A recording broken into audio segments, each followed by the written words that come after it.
Sembah sebagai Raja.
Tuhan dengan segala keberadaan kami Bapa.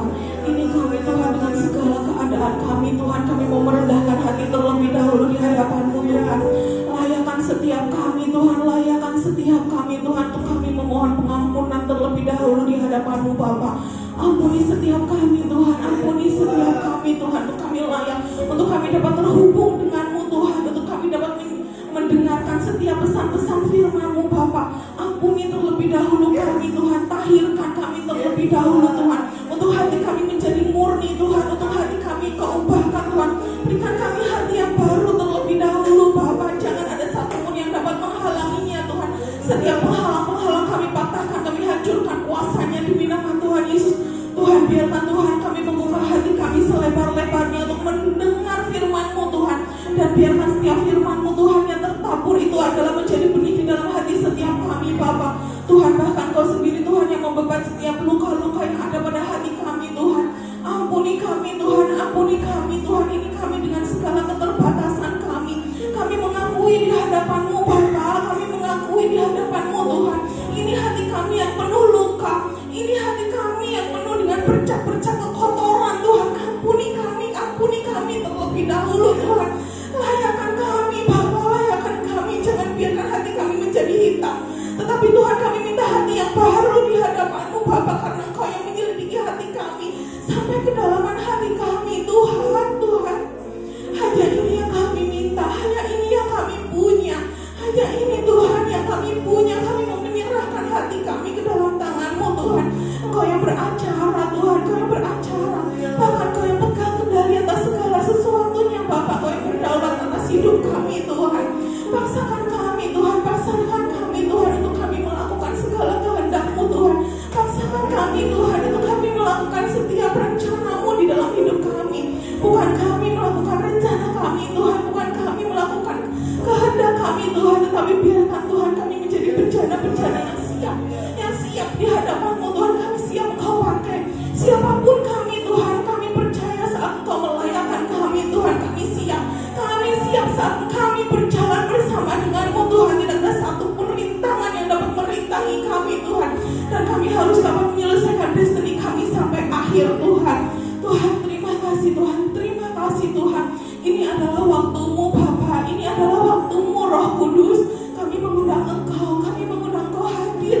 Kami mengundang Engkau Tuhan, kami mengundang Engkau aktif di dalam hati setiap kami.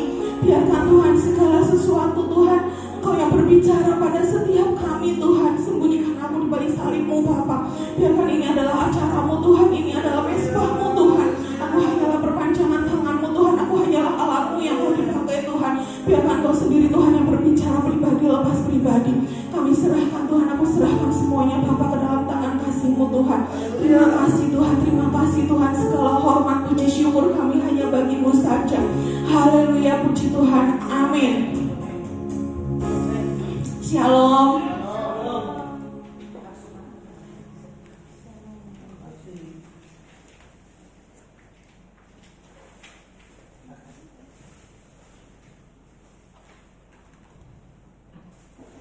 Shalom semuanya.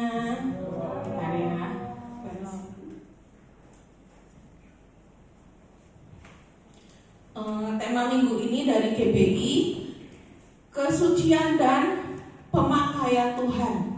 Siapa yang di sini yang mau dipakai sama Tuhan? Amin. Amin.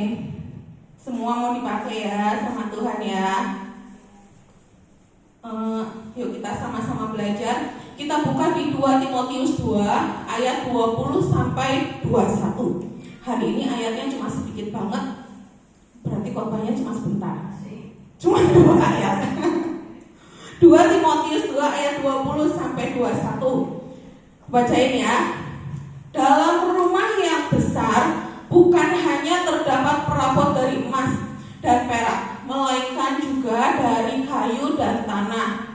Yang pertama dipakai untuk maksud yang mulia, dan yang terakhir untuk maksud yang kurang mulia.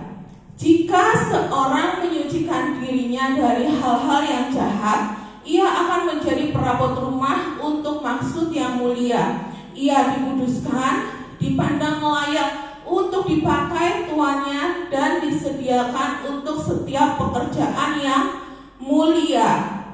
Di sini dalam rumah, kita bayangin ya, hari ini kita mau membayangkan dalam rumah yang besar, di sebuah rumah yang besar ada 2 Timotius 2 ayat 20 sampai 21. Kita bayangin, dalam rumah yang besar bukan hanya terdapat perabot dari emas dan perak. Berarti di dalam rumah itu ada perabot emas, ada perabot perak, melainkan juga ada yang dari kayu dan dari tanah. Yang pertama dipakai untuk maksud yang mulia. Yang pertama itu yang mana? Yang dimaksud di sini itu yang mana? Emas dan perak. Nah, yang pertama dipakai untuk maksud yang mulia, dan yang terakhir untuk maksud yang kurang mulia. Berarti yang kurang mulia dipakai untuk maksud yang kurang mulia itu yang mana? Dari kayu dan tanah. Nah, Tuhan bukan hanya mencari orang yang berbakat. Kadang orang dunia itu berpikir itu Tuhan itu carinya yang pinter, yang bisa ngomong, yang bisa khotbah. Tapi enggak. Contohnya Musa gagal, tapi Tuhan pakai. Tuhan enggak butuh orang yang berbakat, yang merasa dirinya pinter, yang merasa dirinya tahu banyak hal. Justru orang-orang yang merasa dirinya enggak bisa apa-apa, tapi memiliki kerendahan hati, itu Tuhan pakai dengan luar biasa. Tuhan pakai dengan dahsyat. Yang Tuhan lihat sekali lagi itu Tuhan melihat hati. Bukan melihat apa yang nampak, tapi Tuhan sekali lagi melihat hati. Tuhan bukan hanya mencari orang yang berbakat, tetapi orang yang siap dipakai. Kalau orang berbakat tapi dia gak mau, sama aja Tuhan gak bisa pakai. Sama aja kalau orang mau pelepasan, hamba Tuhannya mau melepaskan, tapi dianya sendiri gak mau, gak bisa juga. Atau mungkin orang minta karunia kesembuhan, hamba Tuhannya mau menyembuhkan, mau mendoakan, doa kesembuhan, tapi orangnya sendiri gak percaya, gak bisa juga. Semuanya dari kitanya sendiri dulu, baru kemudian faktor-faktor lain. Dalam rumah yang besar ada bejana mulia dan bejana biasa, tergantung pada kekudusan dan kesiapan kita. Tuhan itu kudus, jadi Tuhan pakai orang yang hidupnya juga kudus. Mungkin ada yang bertanya-tanya, ada juga hamba Tuhan yang dalam tanda kutip hidupnya gak kudus, tapi Tuhan bisa pakai. Mungkin ada yang bertanya, banyak juga yang bertanya seperti itu. Lah, dia hidupnya gak kudus loh, tapi Tuhan tetap pakai. Ya, karena Tuhan membela firman-Nya. Saat hamba Tuhan itu berdiri di mimbar, hamba Tuhan itu menyampaikan firman Tuhan. Tuhan itu membela firman-Nya. Tapi kemudian setelah hamba Tuhan itu turun dari mimbar, itu urusan pribadi dia dengan Tuhan. Jadi belum tentu orang yang berdiri di mimbar ini apakah 100% hidupnya kudus, hanya dia dan Tuhan yang tahu. Kita gak bisa menilai, hanya dia dan Tuhan yang tahu. Jadi belum tentu juga orang yang berdiri di mimbar sini masuk surga. Aku katakan begitu kenapa? Banyak orang yang kesaksian yang sudah pernah ke surga dan neraka. Orang yang hidup kembali setelah dibawa Tuhan ke surga dan neraka, mereka bersaksi bahwa di neraka juga banyak hamba-hamba Tuhan terkenal. Gak menjamin orang yang bisa membawakan khotbah, yang bisa membawakan firman itu pasti masuk surga. Gak menjamin, gak ada jaminan. Bahkan WL hebat pun gak menjamin. Lucifer dulu juga WL yang hebat banget. Sekarang dia siapa? Itu hubungan pribadi dengan Tuhan. Hanya dia dan Tuhan yang tahu. Makanya setiap hari cek hati kita. Cek hati kita. Kalau udah merasa ada sesuatu yang gak benar, cepat-cepat minta ampun. Tuhan perbaharui hatiku. Tuhan perbaharui hatiku. Tergantung pada kekudusan dan kesiapan kita. Pemakaian ilahi lahir dari hidup yang disucikan. Kita harus menyucikan diri, baru Tuhan mau memakai. Tuhan memakai orang-orang yang hidupnya kudus. Tapi setelah di tengah jalan dia membelok, itu urusan dia sama Tuhan.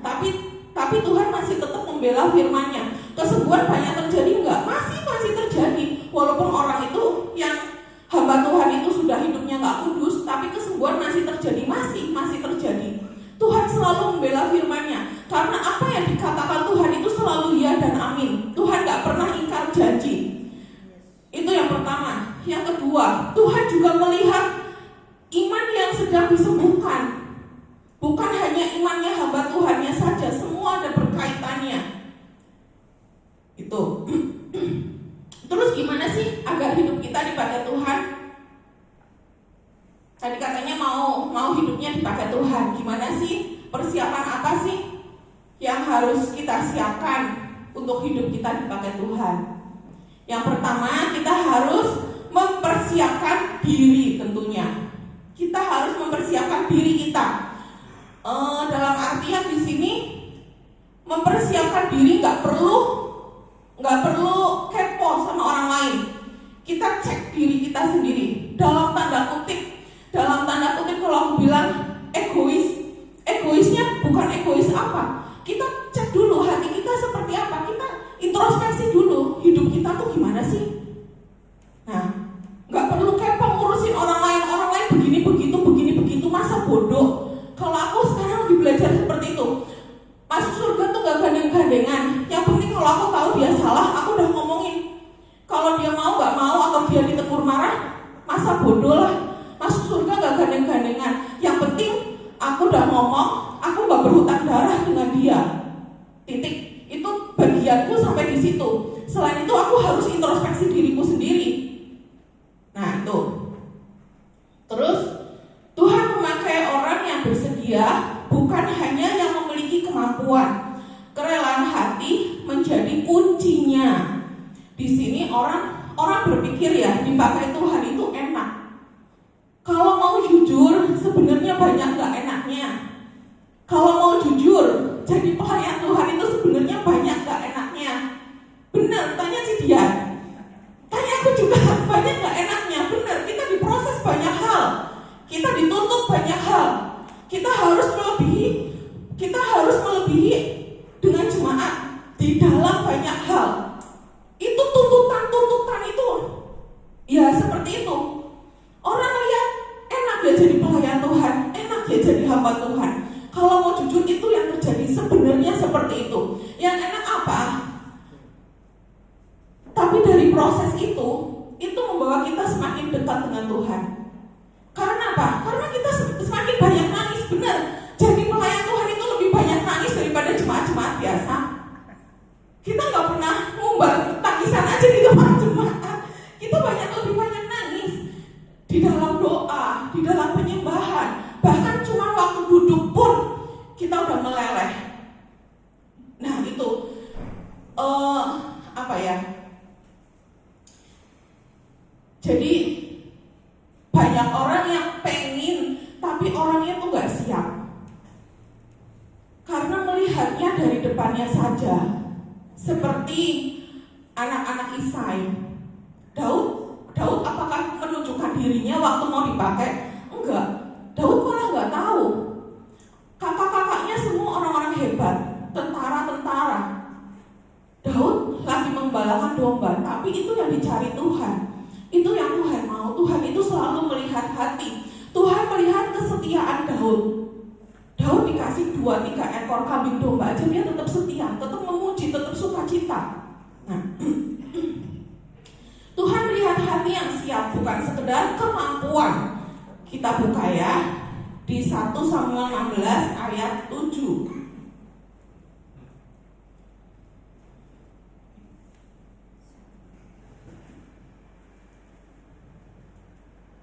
Ketemu ya baca ya 1 Samuel 16 ayat 7. Tetapi berfirmanlah Tuhan kepada Samuel, janganlah pandang parasnya atau perawakan yang tinggi, sebab aku telah menolaknya. bukan yang dilihat manusia, yang dilihat Allah. Manusia melihat apa yang di depan mata, tetapi Tuhan melihat hati. Amin. Jelas ya, Tuhan berkata Tuhan melihat hati. Manusia selalu melihat apa yang di depan mata. Seperti tadi juga lihat pelayan-pelayan Tuhan tuh enak, tapi nggak tahu apa yang ada di balik itu semua. Apa yang ada di balik ruang doanya. Tangisannya jemaat nggak tahu. Apa ada segala sesuatunya tuh hanya disimpan di dalam hati. Segala sesuatunya hanya dibicarakan kepada Tuhan. Seperti Daud, aku yakin banget segala sesuatunya Daud selalu ngomong sama Tuhan. Karena dia gak ada teman lagi, cuma temannya kambing domba. Karena itu Tuhan kenal sama Daud. Bukan Daud yang kenal sama Tuhan. Kita harus cari sampai Tuhan kenal kita. Jangan sok-sokan berkata aku kenal Tuhan, tapi Tuhan kenal kamu gak? Nah, kita harus cari sampai tahap Tuhan itu kenal sama kita. Siapa kita?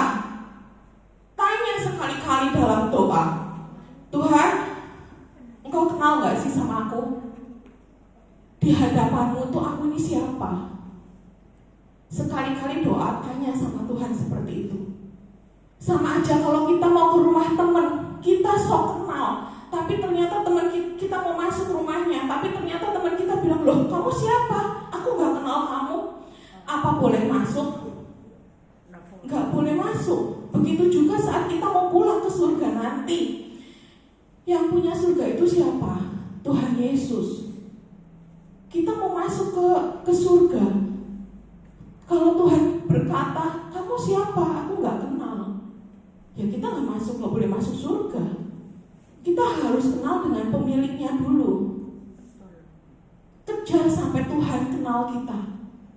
Jangan sok-sokan aku udah kenal Tuhan, aku udah nyembah Tuhan, aku udah doa, aku udah kenal Tuhan. Jangan sampai sok-sokan merasa kenal. Coba tanya, Tuhan, di dalam doa, Tuhan, Engkau kenal gak sih sama aku? Kalau Engkau kenal sama aku Tuhan, di hadapanmu ini aku ini siapa? Seperti dalam perenungan ini, aku dilihat itu seperti Maria Magdalena. Maria Magdalena nggak banyak diceritakan di Alkitab. Maria Magdalena nggak pernah membuat mujizat. Satu kali pun nggak pernah menyembuhkan orang, nggak pernah melepaskan orang dari iblis, nggak pernah. Tapi Maria Magdalena mengenal hati Tuhan dengan baik. Maria Magdalena benar-benar kenal dengan Tuhannya sampai buat Tuhan itu ternyuh. Sebelum Tuhan pulang ke Bapa, siapa yang ditemui pertama? Satu-satunya orang yang ditemui pertama kali siapa yang dicari? Maria Magdalena. Hanya seorang wanita. Dia nggak pernah melakukan karya hebat di mata manusia, enggak. Itu yang dicari zaman sekarang sebenarnya. Maria Magdalena akhir zaman. Orang gak perlu tahu kehebatanmu, tapi Tuhan kenal kamu itu jauh lebih sempurna. Bangun hubungan pribadi dengan Tuhan. Bangun hubungan pribadi dengan Tuhan. Yang kedua siapa? Henok gak pernah melakukan banyak hal. Di Alkitab gak dicatat banyak juga. Apa Henok menyembuhkan orang? Gak ada. Apa Henok melakukan pelepasan? Gak juga. Tapi Henok diangkat loh. Itu karena apa? Henok bergaul erat dengan Tuhan. Ada waktunya, aku baca di kitab Orang Jujur. Jadi Henok pelayanan, dia mengajar. Terus Henok itu tuh ada waktunya dia seminggu sabatikal. Dia gak ketemu sama siapapun, dia hanya berkutat dengan Alkitab. Waktu itu bukan Alkitab, dia hanya berdoa kepada Tuhan. 1 minggu, terus nambah lagi, sampai sempurna, dan itu Tuhan angkat. Di dalam kesempurnaan itu Tuhan angkat. Itu anugerah terindah sih kalau aku bilang. Saat orang meninggal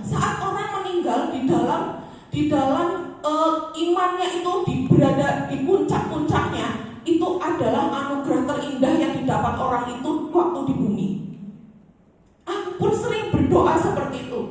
Tuhan, jangan panggil aku saat aku berada di bawah. Jangan panggil aku saat aku sedang dalam kelemahan. Panggil aku saat aku berada di puncak-puncaknya Tuhan. Saat aku benar-benar mencintai Engkau Tuhan. Panggil aku bawa pulang. Sering aku doa seperti itu. Karena Tuhan tahu level kita tuh sampai mana, batas kita tuh sampai mana. Nah, nanti pulang lakukan ya introspeksi, cari bangun hubungan sama Tuhan. Cari Tuhan, gak usah cari karunia, gak usah. Kalau kita punya keintiman dengan Tuhan, Tuhan pasti ngomong kok sama kita. Dan lagian, kalau orang yang dikasih karunia pun itu dipertanggungjawabkan loh di hadapan Tuhan. Saat nanti pulang, aku udah kasih kamu karunia A, karunia B. Kamu udah melakukan apa? Itu bukan hanya sekedar main-main untuk hebat-hebatan aja, enggak. Segala sesuatu yang Tuhan percayakan ke kita, Tuhan minta pertanggungjawaban pada akhirnya nanti. Cari bangun keintiman dengan Tuhan. Seperti siapa? Seperti Abraham. Abraham sampai disebut sahabat Allah. Abraham punya karunia apa? Tapi Tuhan sering berbicara kepada Abraham. Isi hatinya diungkapkan ke Abraham.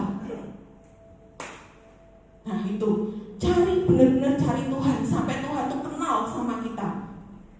Orang yang rendah hati mau dibentuk dan terbuka lebih mudah dipakai Tuhan dibanding yang merasa sudah mampu. Kerendahan hati, Tuhan itu rendah hati, lemah lembut dan rendah hati. Tuhan cari satu frekuensi dengan Dia. Jadi mudah untuk dibentuk. Kalau orang itu keras hati, orang itu sombong, itu bertolak belakang dengan Tuhan. Tuhan susah untuk memakai dia. Mungkin bisa pada akhirnya nanti, tapi kan harus dibentuk dulu. Kalau orang yang punya kerendahan hati, karena Tuhan itu kan lemah lembut dan rendah hati. Namanya aja Tuhan itu lemah lembut dan rendah hati. Satu frekuensi dengan Tuhan itu pasti dipakai dengan Tuhan. Dipakai Tuhan. Kesiapan berarti bersedia taat. Seperti di Yesaya 6 ayat 8. Ini aku, utuslah aku. Taat. Yesaya tidak menawarkan kemampuan, tapi kesediaan. Aku mau Tuhan, aku mau. Walaupun mungkin aku gak bisa, tapi aku percaya Engkau yang memampukan aku. Segala sesuatu harus diuji. Hati yang bersih menentukan kepercayaan. Jika hidupnya bersih dan benar, ia menjadi alat yang layak dan siap untuk setiap pekerjaan yang baik. Kesetiaan dalam hal kecil membuka hal besar. Segala sesuatu dipakai dari hal yang kecil terlebih dahulu. Yuk kita sama-sama buka di Lukas 16 ayat 10. Lukas 16 ayat 10. Barang siapa setia dalam perkara kecil, ia setia juga dalam perkara besar. Dan barang siapa tidak benar dalam perkara kecil, ia tidak benar juga dalam perkara besar. Kalau kamu dikasih kepercayaan kecil aja gak bisa, gimana Tuhan mau kasih kepercayaan yang besar? Kalau kamu setia dengan hal yang kecil aja, gimana Tuhan mau kasih? Yang kecil aja gak bisa, gimana Tuhan mau kasih kesetiaan di dalam perkara yang besar? Cek hati kita, cek perbuatan kita. Kesiapan sering terlihat dari tanggung jawab sehari-hari, bukan hanya saat tugas besar datang. Ini yang perlu kita cek, bukan kehidupan sehari-hari kamu tuh gimana? Kamu benar-benar setia gak? Atau cuma mau cari muka? Mau cari muka dalam artian, dalam tanda kutip, aku setia saat dilihat orang, aku setia saat ada orang lain tapi di belakangnya enggak. Tuhan lihat dari A sampai Z, itu Tuhan lihat. Saat kamu gak setia dengan perkara sehari-harimu, Tuhan juga lihat. Contohnya, berdoa saat teduh hanya kalau mau pelayanan saja, itu gak setia dengan, itu namanya orang gak setia. Yang setia itu yang membangun hubungan dengan rutin, tiap hari dibangun. Hubungan pribadi dengan Tuhan itu dibangun harus setiap hari. Bukan saat pada hari Sabtu, hari Minggunya karena mau pelayanan. Bukan saat hari Minggu pagi karena sorenya mau pelayanan. Itu gak ada hasilnya. Kesetiaan itu harus dibangun saat setiap hari. Bangun saat teduhmu di pagi hari. Pagi hari saat orang belum bangun, pagi-pagi kamu udah ambil berkat dulu. Jadi berkat yang kamu dapat itu masih baru.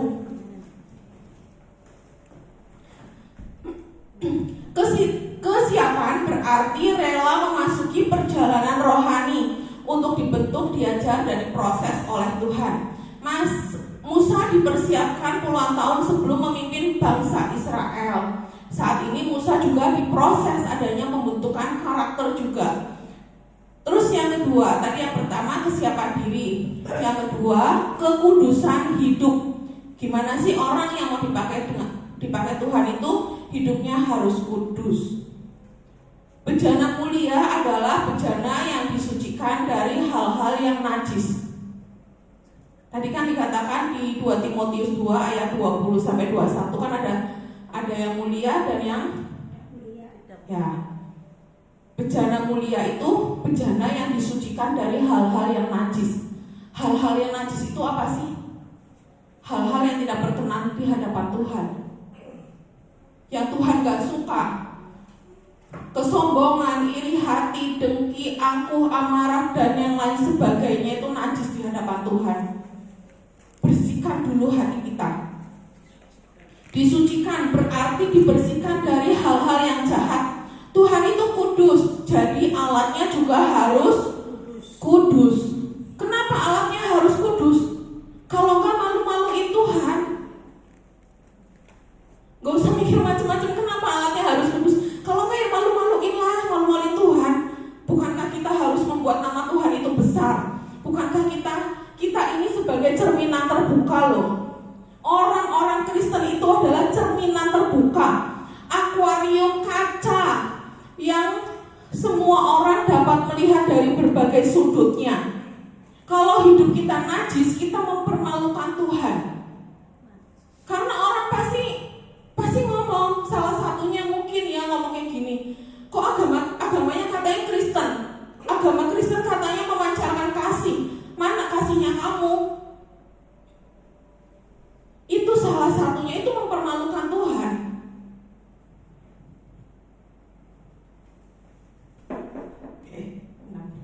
Kita buka ya di 1 Petrus 1 ayat 16.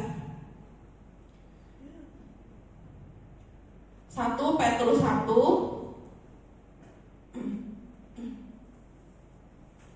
ayat 16. Ayatnya pendek banget, gampang diingat, dan harus ingat. Nanti terakhir tanyain ya.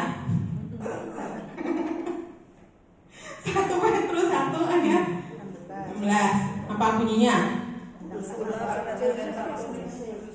Kuduslah kamu sebab aku kudus. Amin. Singkat kan ayatnya? Kuduslah kamu sebab aku kudus. Jadi kalau yang mau ikut Tuhan, yang mati mau masuk surga ya harus kudus. Tuhan sendiri yang suruh loh. Kuduslah kamu karena aku kudus. Berarti kalau kamu hidupnya gak kudus, ya kamu mau ikutnya sama siapa terserah.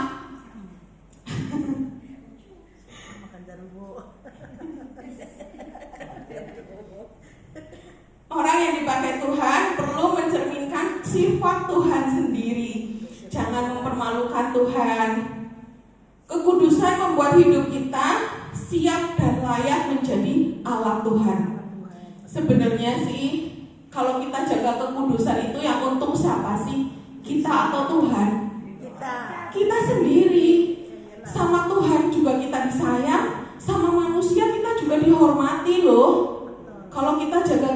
Kan sama manusia dihormati, gak ada orang yang bisa sembarangan sama kita. Kalau bahasa Tegal, gak ada orang yang bisa sembrono sama kita kalau kita jaga kekudusan.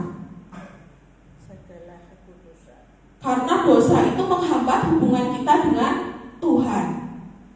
Nah, hidup yang kudus menunjukkan perbedaan dan menarik orang kepada Tuhan. Yang dimaksud perbedaan di sini apa sih? Misalkan nih, dalam satu lingkaran itu warnanya hitam semua. Terus ada satu yang berwarna putih. Beda sendiri nggak? Beda. Mata orang-orang tertuju kepada yang hitam atau yang putih? Secara langsung pasti tertuju kepada yang putih. Di situ ada perbedaan yang nyata, perbedaan yang mencolok, sehingga menarik kan, orang-orang yang lain pasti tertujunya kepada yang putih itu. Dan orang yang putih ini yang menjaga kekudusan ini menarik orang-orang yang hitam itu kepada Tuhan.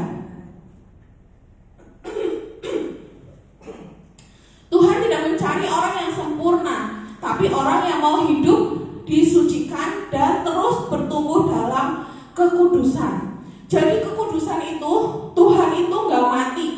Tuhan itu, setuju gak sih kita kalau kita bilang itu kita menyembah Tuhan yang hidup? Atau kita menyembah Tuhan yang mati? Kita menyembah Tuhan yang hidup. Ciri-ciri sesuatu yang hidup itu apa? Bisa bergerak. Berarti ada sebuah perubahan, ada sebuah pertumbuhan. Kalau pohon mati, dia pasti gak tumbuh. Pohon itu hidup walaupun dia tetap pohon itu gak gerak-gerak ke sana-sana, tapi dia ada pertumbuhan. Nah, kekudusan itu juga gak stuck sampai di situ terus. Seperti yang aku bilang tadi di awal, orang mungkin lihat enak pelayan Tuhan seperti ini, seperti itu. Kita dituntut untuk terus bertumbuh. Kekudusan kita juga terus dituntut. Tadinya mungkin segini, setelah melewati segini naik lagi. Kekudusannya terus dituntut juga. Karena Tuhan itu hidup. Kita dituntut untuk menjadi sempurna kan? Yang baik, berkenan dan sempurna. Kita gak hanya diam sampai di yang baik saja. Setelah yang baik kita jalani, kita lakukan, ada perkenanan Tuhan turun. Saat perkenanan Tuhan turun, kita minta mencapai kesempurnaan. Seperti yang tadi aku bilang, harus satu frekuensi. Kalau seorang penyanyi dan pemusik itu gak satu frekuensi, pasti fals. Begitu juga hubungan kita dengan Tuhan, itu harus satu frekuensi. Nah, kekudusan bukan pilihan tambahan yang bisa ya atau bisa tidak, tetapi syarat utama untuk dipakai Tuhan, syarat utama bagi pemakaian Tuhan. Jadi kekudusan itu harus dilakukan setiap saat. Bukan ya saat ini lagi di gereja aku kudus, pulang entahlah gak tahu. Kita tetap harus menjaga kekudusan kita setiap saat. Karena kita gak pernah tahu juga Tuhan kapan datang. Kita gak pernah tahu juga Tuhan kapan panggil kita. Kemarin ada orang lagi olahraga, masih muda, lagi lari, tiba-tiba jatuh mati. Orang lagi lari itu dalam keadaan sehat nggak? Sehat. Lagi olahraga loh, badannya bagus loh, masih muda, umur 38, lagi lari loh, lagi olahraga, tiba-tiba mati. Karena itu jaga kekudusan setiap saat. Gak pernah tahu Tuhan mau panggil kita itu kapan tuh gak pernah tahu. Terus yang ketiga, yang terakhir tadi yang pertama kesiapan diri, yang kedua kekudusan hidup, yang ketiga kesediaan untuk melayani. Kitanya bersedia enggak? Walaupun kita udah hidup kudus dan yang lain sebagainya, tapi kalau kitanya nggak bersedia, ya Tuhan nggak bisa pakai. Kitanya mau nggak? Bejana yang dipakai Tuhan selalu siap untuk setiap pekerjaan yang baik dan yang mulia. Tuhan bekerja melalui orang yang berkata ya, kesediaan membuka pintu bagi pemakaian Tuhan. Kalau orangnya nggak mau, seperti tadi orang mau dilepaskan, ada roh jahatnya mau dilepaskan, tapi orangnya nggak mau, ya nggak bisa. Roh jahatnya itu masih, jadi tuh iya mas, kan tarik-tarikan. Roh jahatnya masih menang karena orangnya sendiri nggak mau. Nah itu. Kesediaan menunjukkan kerendahan hati, hati yang hineni. Hati yang hineni itu gimana sih? Hati hamba, hati dulos. Dulos itu hamba itu apa ya? Hamba itu budak, nggak punya hak sama sekali. Hamba itu seorang yang nggak punya hak sama sekali. Kamu mau dijual, kamu mau diapain sama tuannya juga nurut. Dia nggak punya hak apapun. Itu hati hamba. Tuhan yang memperlengkapi, bukan manusia yang menentukan. Kita tidak perlu menunggu sempurna. Tuhan sendiri yang melengkapi kita untuk menjadi sempurna. Asalkan kita mau. Kesediaan lebih penting daripada kemampuan. Mau belajar, mau taat, dan mau melangkah. Kebangunan sejati tidak berhenti pada pengalaman, tetapi mengalir dalam pelayanan. Ini yang Tuhan mau untuk kita melayani. Pelayanan itu dalam artian apa sih? Gak harusnya berdiri di mimbar seperti ini, enggak. Banyak pelayan-pelayan yang di luar sana itu yang Tuhan tahu tapi manusia nggak tahu. Contohnya mendoakan orang-orang pinggir jalan itu banyak manusia yang nggak tahu, tapi Tuhan tahu. Tinggal hati kitanya tuh mau dilihat orang atau mau dilihat Tuhan. Cek kembali hati kitanya. Justru orang-orang yang melayani tanpa dilihat, tanpa mendapat tepuk tangan manusia, itu upahnya lebih besar di hadapan Tuhan. Karena gak ada kesombongan, itu benar-benar dia melayani dengan hati. Untuk mendoakan orang, untuk membagikan makanan, banyak hal lah. Bahkan ibu rumah tangga juga bisa melayani gak sih? Bisa banget. Ibu rumah tangga bisa melayani gak? Bisa. Dengan apa? Doa syafaat. Kalau pagi bangun pagi jam 3, doa 2 jam. Doa pertama untuk siapa sih? Untuk keluarga. Terus doa untuk siapa? Doa yang kamu ingat di dalam pikiran. Nanti Tuhan kasih. Ada nama-nama. Doakan itu. Itu juga sebuah pelayanan. Itu manusia gak ada yang tahu, tapi Tuhan tahu. Tuhan mencatat segala sesuatunya. Terus pelayanan adalah salah satu bentuk buah, yaitu untuk menguatkan orang lain, membawa perubahan dan menjadi terang. Walaupun kita nggak tumpang tangan ke orang itu, tapi kita mendoakan saat doa pribadi kita bawa orang itu bisa menjadi kuat loh. Kita nggak perlu tumpang tangan kepada orang itu, karena Tuhan itu roh itu bebas bergerak kemana aja. Dan kita kalau doa di dalam roh dan kebenaran, kita menyembah di dalam roh dan kebenaran, pasti orang yang kita doakan saat itu juga berasa. Kalau orang itu lagi lemah, pasti merasa kuat, setelah itu dia lebih kuat. Karena aku udah beberapa kali juga membuktikan.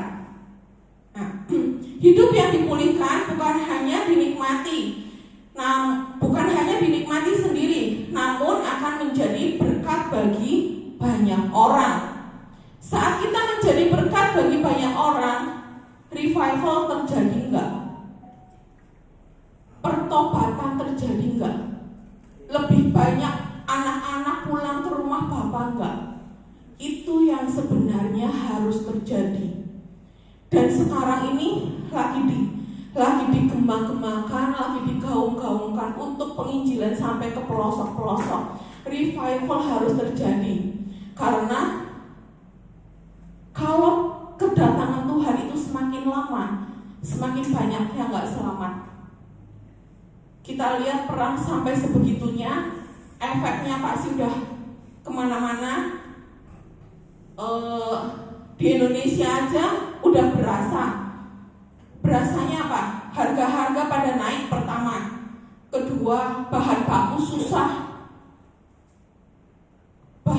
susah, pasti nanti banyak PHK. Ini efeknya udah kemana-mana. Ini kita sedang diuji. Sebenarnya kita ini sedang diuji, benar-benar sedang diuji. Itulah kenapa sekarang ini benar-benar harus cari Tuhan benar-benar. Karena kekuatan kita hanya di dalam Tuhan. Benar.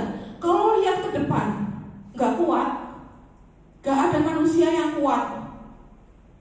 Awal permulaan aja udah seperti ini, apalagi kalau benar-benar perang dunia ketiga terjadi. Karena itu yang setelah diselamatkan, yang Tuhan sudah pilih, orang-orang Kristen harus banyak jadi berkat. Jadi orang-orang seperti tadi yang satu yang putih, yang 9-nya hitam. Yang putih ini, yang 9 ini melihat ke yang putih. Yang hitam melihat ke yang putih. Yang putih bisa jadi berkat. Jadi mereka itu bisa jadi putih juga. Itu. Jadi yang Tuhan tunggu-tunggu apa sih? Anak bungsu pulang kan? Anak bungsu pulang. Karena saat anak bungsu pulang itu, Tuhan berkata, itu akan menyemarakan rumah keagunganku. Saat anak bungsu pulang, pesta diadakan. Itulah pesta perjamuan anak domba. Itu yang sedang ditarik benar-benar sekarang. Karena kalau nggak benar, lebih banyak yang terhilang. Iblis tahu rencana ini juga. Karena itu dia juga menguatkan kekuatannya untuk menyeret manusia jatuh dalam pelukan iblis juga. Karena itu jangan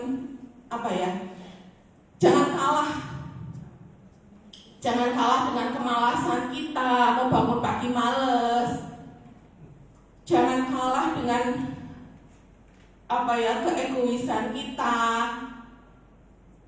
Kalahkan semua itu, minta kekuatan sama Tuhan. Memang nggak ada satupun manusia yang bisa melewatinya semua sendiri. Tapi percaya saat Tuhan bersama dengan kita, pasti Tuhan pasti bisa, pasti Tuhan mampukan. Dan saat ini juga lagi banyak digoda itu di permasalahan rumah tangga. Bukan hanya pelakor saja, tapi masalah kecil jadi besar. Masalah kecil jadi besar, masalah ekonomi jadi besar. Nah itu kalau di rumah itu nggak ada Tuhan yang berkuasa, ya pasti jadi besar. Apinya tuh api asing, bukan api Roh Kudus. Karena nggak ada penyembahan di rumah itu. Naikkan penyembahan, bangun keintiman dengan Tuhan. Jangan sampai kita menyesal pada nantinya. Bukan sama-sama. Aku bukan cuma ngomong aja. Aku juga harus bangun keintiman dengan Tuhan. Gimana sih perasaan hadirat Tuhan? Sampai benar-benar ada sesuatu yang masuk, bukan masuk ada damai sejahtera, ada gak bisa dilukiskan sih kalau aku bilang. Tapi itu ada sesuatu yang masuk ke dalam tuh, membuat kita tuh semakin cinta sama Tuhan. Itu membuat kita tuh semakin cinta sama Tuhan. Tuhan itu kan gak kelihatan, tapi saat kita membangun hubungan intim dengan Tuhan, itu membuat kita semakin cinta sama Tuhan loh. Cinta Tuhan itu beda sama cinta manusia. Bahkan saat kita membangun hubungan membangun hubungan intim sama Tuhan, itu kita benar seperti yang di Alkitab dikatakan, ada bahasa-bahasa baru, ada nyanyian-nyanyian baru yang Tuhan berikan. Seperti Mazmur bukan seperti Mazmur, bukan waktu kita baca Alkitab Mazmur itu enggak. Tuhan berikan nyanyian-nyanyian baru melalui saat kita penyembahan, saat kita membangun hubungan yang intim dengan Tuhan. Itu keluar sendiri dari mulut kita. Betapa rindunya kita sampai kejar Tuhan, sampai kita tuh merasa kangen banget sama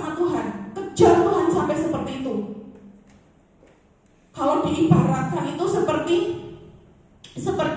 anak kecil yang lagi ngejar papanya, dia mau minta sesuatu, papanya tapi lari terus, anaknya tuh ngejar terus sampai akhirnya papanya ngeliatin kasihan karena anaknya udah kecapean, papanya balik badan dan ngangkat dia, peluk dia, sampai merasakan seperti itu.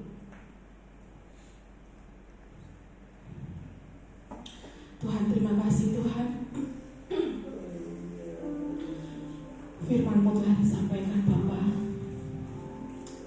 Tuhan,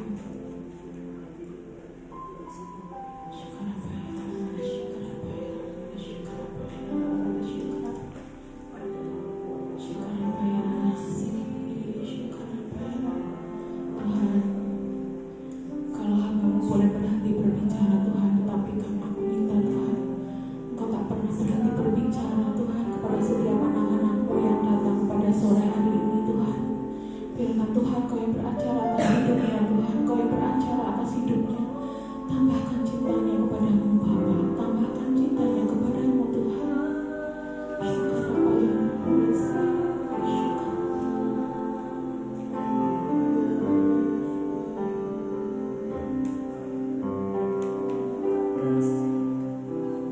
Kita ambil saat teduh sebentar ya, kita diam di hadapan Tuhan.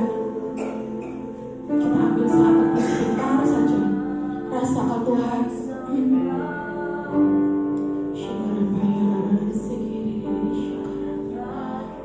Dengarkan Tuhan berbicara.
diberikan roh pengobatan dan dipulihkan Tuhan, dipulihkan Tuhan, keluarga-keluarga dipulihkan, keluarga-keluarga diberikan anggur-anggur manis.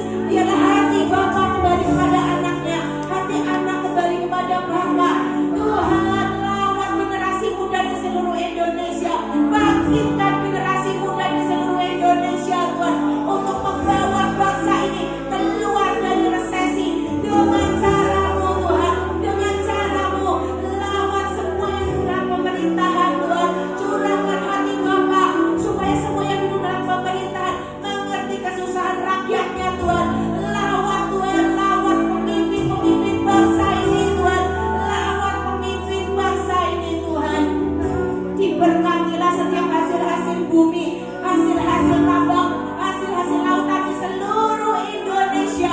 Dan Tuhan memberikan pengelola-pengelola yang ajaib untuk membantu pemerintah, membantu rakyat, mengelola semua yang ada Tuhan dengan bijaksana, dengan pewahyuan yang daripada Tuhan, dengan takut akan Tuhan. Bangkitkan pengelola-pengelola yang ajaib seperti Kau membangkitkan Yusuf Tuhan. Tuhan, kami bawa bangsa-bangsa pada sore hari ini dari IFLC Tegal. Kami bawa bangsa-bangsa Tuhan. Biarlah Engkau Tuhan berikan pertobatan atas 8 miliar juta jiwa Tuhan. 8 miliar jiwa bertobat, diberikan roh pertobatan. 8 miliar jiwa dipulihkan di seluruh bangsa-bangsa. Tuhan, lawat setiap pemimpin bangsa, lawat setiap pemimpin bangsa Tuhan. Biarlah Tuhan memberikan kerendahan hati, semua menahan emosinya Tuhan. Biarlah semua perang dunia, rencana perang dunia ketika digagalkan, biarlah setiap ego diruntuhkan, setiap kesombongan, kedegilan hati, keangkuhan diruntuhkan dengan cara Tuhan. Dan biarlah bangsa-bangsa segera hidup damai, segera hidup damai, segera hidup damai dengan cara-Mu Tuhan. Berkati 9 miliar jiwa Tuhan dengan pertobatan dan berkat-berkat Tuhan, supaya semua hati dilawat sehingga perdamaian terwujud, perdamaian dunia terwujud Tuhan. Terima kasih Tuhan, terima kasih Tuhan. Kami tahu rencana-Mu indah untuk bumi ini, rencana-Mu indah untuk Indonesia. Kami serahkan Indonesia ke dalam tangan Tuhan. Indonesia for Jesus, Indonesia for Jesus, Indonesia for Jesus. Bangsa-bangsa for Jesus, bangsa-bangsa for Jesus. Kami juga mau berdoa bagi IFLC Tegal. Kami serahkan IFLC Tegal kepada-Mu Tuhan. IFLC Tegal for Jesus, IFLC Tegal for Jesus, Kota Tegal for Jesus, Kabupaten Tegal for Jesus. Semua kami serahkan untuk Engkau yang beracara Tuhan. Pemerintahan Tuhan turun atas Kota Tegal, atas Indonesia, atas bangsa-bangsa. Haleluya, puji Tuhan. Tuhan berkati juga Gembala Sidang kami, Pastor Thomas Chandra Tuhan. Kiranya Kau memberikan umur panjang, damai, sejahtera, sukacita, sejahtera dan sentosa kepada beliau Tuhan. Dan berikan beliau pewahyuan yang baru, yang fresh ketika beliau mau mengajar Tuhan. Biarlah pesan-pesan-Mu disampaikan Tuhan. Dan kami membuka hati untuk terus mendengarkan pesan-pesan-Mu melalui beliau Tuhan. Terima kasih Tuhan, terima kasih Tuhan. Biarlah Kau memberkati Pastor Thomas Chandra dalam nama Tuhan Yesus. Dengan penuh kerendahan hati Tuhan, kami telah berdoa dan mengucap syukur. Terima kasih Tuhan. Haleluya, puji Tuhan. Biar doa pada malam hari ini dimateraikan dalam nama Tuhan Yesus.